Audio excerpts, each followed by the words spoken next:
ઘોઘલા ગામનો પ્રસંગ. વ્રજાનંદ સ્વામીના જોગમાં લક્ષ્મીચંદ આવી ગયા અને સંતોના જીવન જોતાની સાથે હૃદયમાં આમ છાતા વળી ગઈ. મનમાં થયો કોઈ સાધુ સામાન્ય નથી.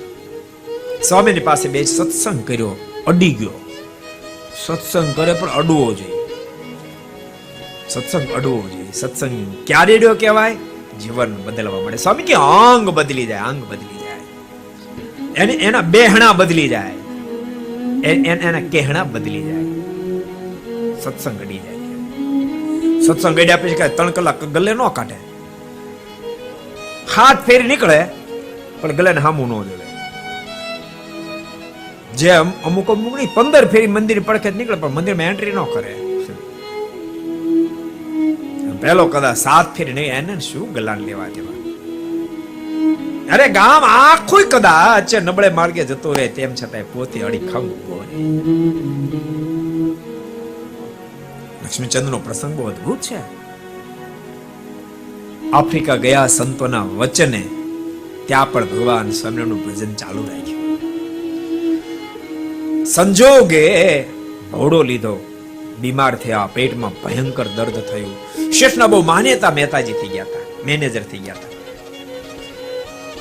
જ્યારે પોતે ન આવ્યા નોકરીએ, શેઠને ખબર પડી. શેઠ સામે થઈ ગયા અને એમ કીધું, આ ઔષધ તમે લો, આમાં ઊંચા માયલો દારૂ મિશ્રિત કરવામાં આવ્યો છે અને તમે પીશો તો પેટનો દર્દ જતું રહેશે. પણ બાપ, પેટને ખાતર, આ શરીરને ખાતર દારૂને મોઢે અડાડતી સ્વામી નારાયણીઓ ન હોય. બાપી સ્વામિનારાયણનો આશ્રિત ન હોય.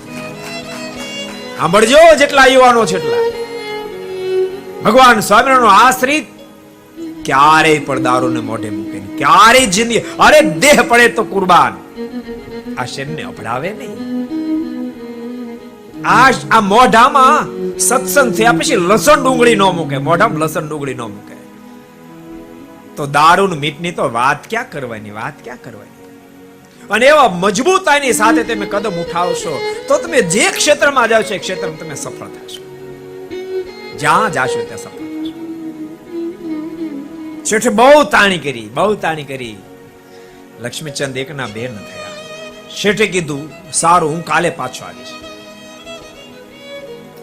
ભગવાનના ભક્તો બધાને કહું છું, જેને પણ ભગવાન ભજવા હોય, જેને સફળ થવું હોય, એને કદમ તો મજબૂત ઉઠાવવા પડે. પ્રેમાનંદ સ્વામીના શબ્દો. હે મારે સ્વામિનારાયણ ભજવા રે, મારે સ્વામિનારાયણ ભજવા રે, મારે સ્વામિનારાયણ ભજવા રે, મારે સ્વામિનારાયણ ભજવા રે. હે દુરી જનિયાના સંગને તજવા રે, દુરી જનિયાના સંગને તજવા રે, હે દુરી જનિયાના સંગને તજવા રે, દુરી જનિયાના સંગને તજવા રે. મારે સ્વામિનારાયણ ભજવા રે, મારે સ્વામિનારાયણ ભજવા રે, મારે સ્વામિનારાયણ ભજવા રે, મારે સ્વામિનારાયણ ભજવા રે. મેં તો મેલ્યો સંસારીઓ માડી જોવા સ્વામિનારાયણ દાડી રે. મેં તો મેલ્યો સંસારીઓ સ્વામિનારાયણ દાડી રે,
ગાવું રે મારે સ્વામિનારાયણ ભજવા રે મારે સ્વામિનારાયણ ભજવા રે મારે સ્વામિનારાયણ ભજવા રે મારે સ્વામિનારાયણ ભજવા રે.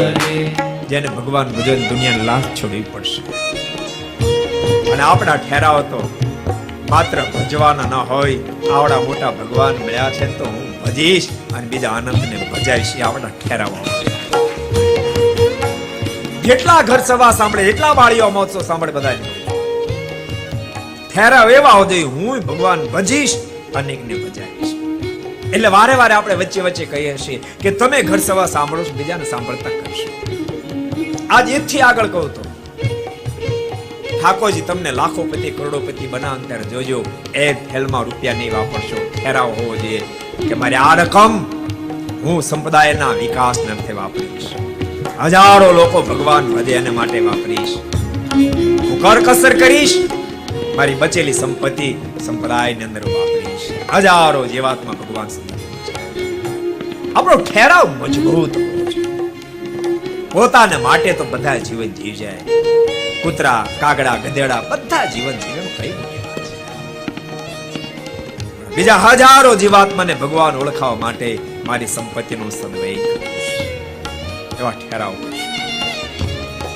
કેવી મજબૂતાઈ હોય છે.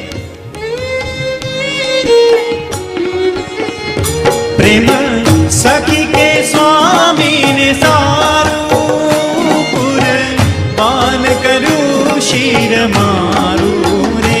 પ્રેમ સખી કે સ્વામીને સારું કુરબાન કરું શિર મારું રે. પ્રેમ સખી કે સ્વામીને સારું કુરબાન કરું શિર મારું રે. પ્રેમ સખી કે સ્વામીને સારું કુરબાન કરું શિર મારું રે. કુરબાન કરું શિર મારું રે. મારે સ્વામિનારાયણ ભજવા રે. મારે સ્વામિનારાયણ ભજવા રે. મારે સ્વામિનારાયણ ભજવા રે. મારે સ્વામિનારાયણ ભજવા રે. મારે સ્વામિનારાયણ ભજવા રે. મારે સ્વામિનારાયણ ભજવા રે. મારે સ્વામિનારાયણ ભજવા રે. મારે સ્વામિનારાયણ ભજવા રે. મારે સ્વામિનારાયણ ભજવા રે. મારે સ્વામિનારાયણ ભજવા રે.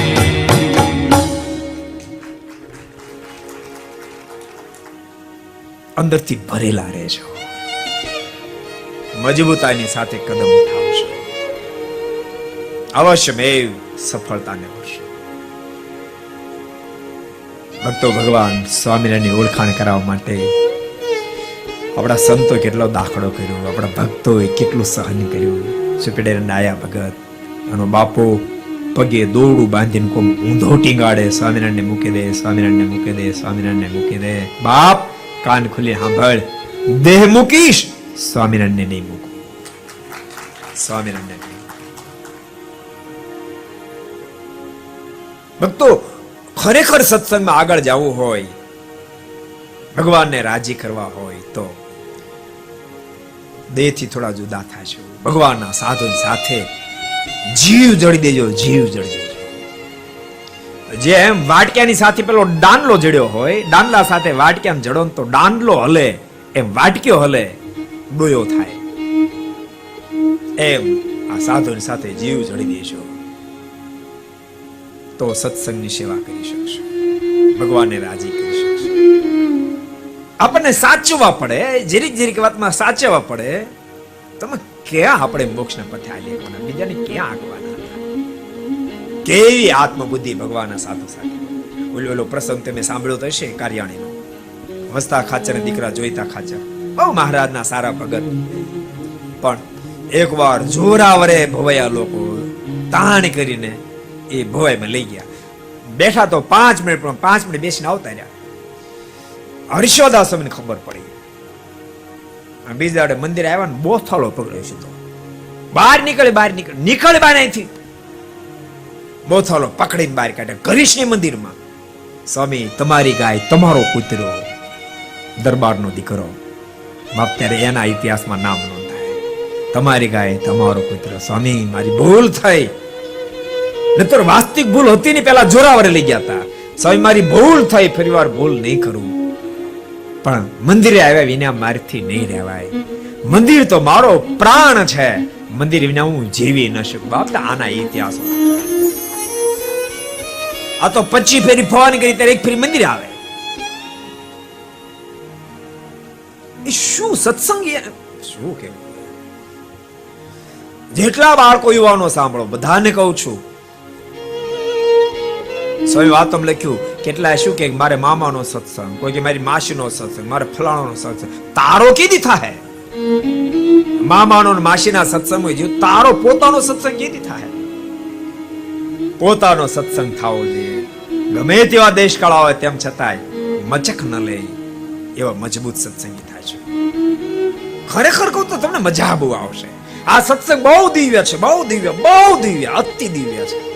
જ્યારે પોતાનો સત્સંગ થશે ને તે દિવસે તમને આ સત્સંગ દિવ્ય દેખાશે. તે દિવસે સત્સંગ દિવ્ય દેખાય. જ્યાં સુધી પોતાનો સત્સંગ નહીં થાય ત્યાં સુધી તમને દિવ્ય નહીં દેખાય. જ્યાં સુધી તમને સાચવવા પડે, તમને પાલવવા પડે, ત્યાં સુધી તમને પોતાનો સત્સંગ મનાણો નથી, પોતાનો સત્સંગ નહીં મનાય ત્યાં સુધી સત્સંગની અંદર દિવ્યતાની અનુભૂતિ નહીં થાય, તમને આનંદ નહીં આવે.